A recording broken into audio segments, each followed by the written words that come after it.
Hi అండి. హెల్తీగా టేస్టీగా ఇంట్లోనే వెజ్ లివర్ ఫ్రై అయితే ఒకసారి ట్రై చేయండి. సూపర్గా ఉంటుంది.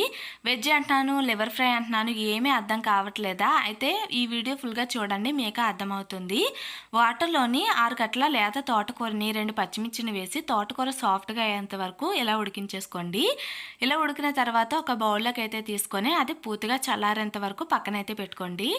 ఇప్పుడు ఇలా చల్లారింది కదండి, మిక్సీ జార్లో అయితే వేసుకొని మెత్తగా పేస్ట్లా చేసి ఒక బౌల్లోకి తీసుకోండి.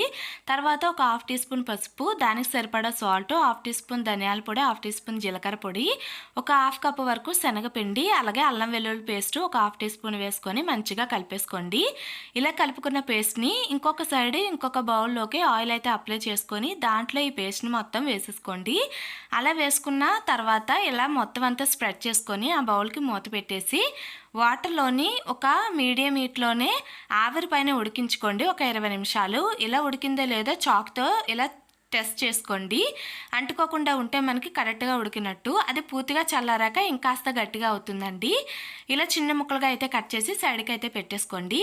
ఇప్పుడు ఆయిల్లోని జీడిపప్పును వేసుకొని అది కొంచెం కలర్ చేంజ్ అయ్యేంత వరకు వేగించేసుకోండి.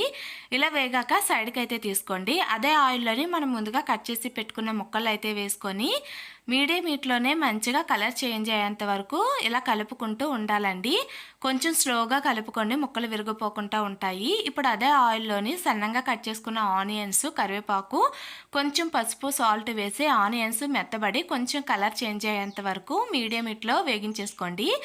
అలా వేగిన తర్వాత అందులోనే టమాటీ పేస్ట్ని, అలాగే ఒక టీ స్పూను ధనియాల పొడి, ఒక టీ స్పూను జీలకర్ర పొడి, ఒక టీ స్పూను గరం మసాలా, తగినంత ఉప్పు, కారం వేసుకొని కలిపేసుకోండి. ఇది కాస్త పచ్చివాసన పోయేంత వరకు ఇలా ఉడికించుకున్న తర్వాత ఇందులోకి మనం ముందుగా వేగించి పెట్టుకున్నాం కదండి ముక్కలు, వాటిని అయితే వేసేసుకోండి.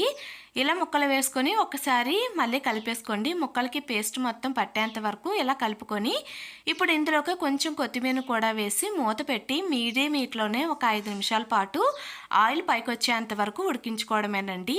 ఇలా ఉడికించుకుంటే మన వేడి వేడి వెజ్ లివర్ ఫ్రై అయితే రెడీ అయిపోయిందండి. నిజంగా చాలా బాగుంటుంది.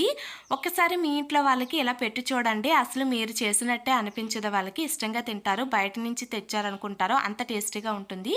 నచ్చితే సబ్స్క్రైబ్ చేయడం మర్చిపోకండి.